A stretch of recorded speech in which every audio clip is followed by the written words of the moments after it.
Hello friends, আজ আমি তোমাদের দেখাতে চলেছি নর্মাল পনিরের রেসিপি।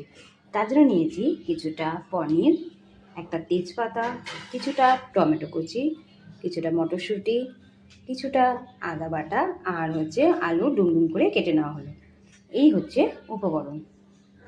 প্যান গরম হয়ে গেলে তার মধ্যে কিছুটা পরিমাণ সর্ষের তেল দিয়ে পনিরগুলো ভেজে নিতে হবে। পনিরটা ভাজা হয়ে গেছে, এরপর ভেজে নিতে হবে আলুগুলো। আলুটা ভাজা হয়ে গেল,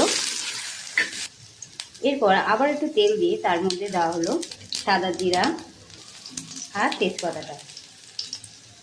এরপর দেওয়া হলো টমেটো কুচিগুলো, এরপর দেওয়া হলো মটরশুঁটি, এর মধ্যে দেওয়া হলো পরিমাণ মতো লবণ,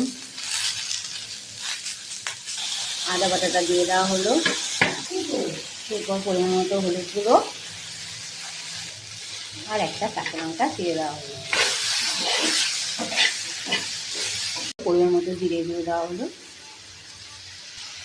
আর স্বাদ মতো চিনি। সব কিছু দেওয়ার পর ভালোভাবে কষিয়ে নিতে হবে। আর কষানোর সময় লাইট লঙ্কার গুঁড়ো দিয়ে দেওয়া হবে। কষানো হয়ে গেছে দেখতে পাচ্ছেন। এরপর সিদ্ধের জন্য পরিমাণ মতো জল ঢেলে দেওয়া হলো। প্রায় সেদ্ধ হয়েছে, এবার পনিরটা দিয়ে দেওয়া হলো।